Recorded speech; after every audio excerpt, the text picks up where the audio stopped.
Grimm was founded in 1953. It's been a family-owned company ever since, recently being run by the Pepin family. We are one of the largest manufacturers of maple syrup equipment in Canada. So Dominion Grimm makes a wide variety of maple equipment, from basic hobbyist wood-fired evaporators right through to fully automatic touchscreen ROs and evaporators. We have available in multiple fuels, wood pellet, wood chip coming online, as well as oil, propane, natural gas, just about every fuel available in an evaporator line.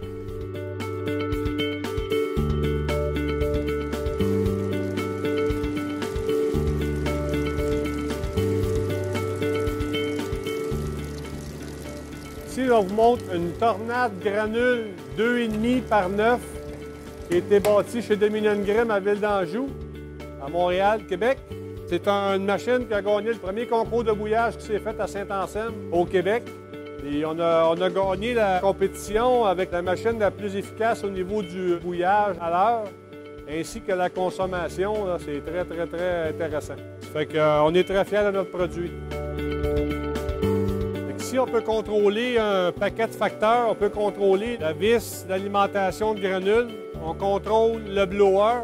Parce que là, aujourd'hui, on a des boîtes de flotte. On peut avoir des valves électriques. On peut avoir des coupes brûleurs intégrées.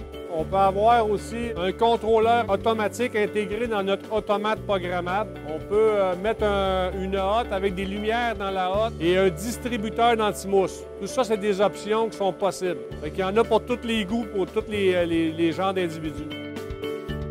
On peut commencer au bois, on peut commencer au granule. Pendant la journée, on peut arrêter, on peut chauffer 2 heures au bois, arrêter, chauffer 2 heures au granule, revenir au bois, retourner au granule. On peut tout faire ça, la machine, elle le fait. Il n'y a aucun problème. Ça fait qu'ici, on va ajuster notre vis de granule. Comme là, présentement, on est à 6 tours minute. Si je veux, je peux l'augmenter, je peux la diminuer. Ici, on a le bac de granule. On va en mettre un sac.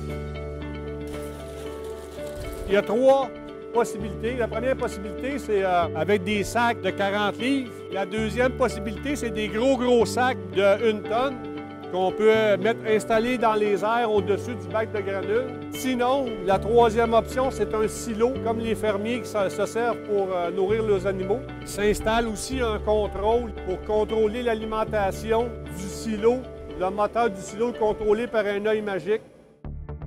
Ici, c'est un Thunderbolt. Machine, un évaporateur à l'huile, 3 par 14. Maintenant, il est rendu automatisé. On voit ici le panneau avec toute l'automatisation qui est maintenant disponible. Par contre, lui, il est avec valve électrique, coupe brûleur intégrée. Dans cet évaporateur-là, le blower et la ligne à l'huile et tout ça, c'est complètement l'autre côté du mur. Ça fait qu'au niveau du son, on n'entend presque rien. Il y a un contrôle sirop modulant. Tout contrôlé par l'automate. On a l'alimentation d'eau qui est contrôlée par des capteurs ici, des capteurs de proximité. Il y a aussi un préchauffeur qui est intégré dans la hotte. Tout ça, ça peut être tout mis dans l'automate. Aussi, l'automate, ce qui est maintenant en fin, c'est que maintenant, ici, là, on est à Hanover, puis on envoie des signaux directement à Montréal. C'est un produit qu'on fait depuis nombreuses années, je dirais 15 ans peut-être. C'est un produit qu'on améliore sans cesse. C'est une des machines les plus performantes à l'huile sur le marché, ou la plus performante.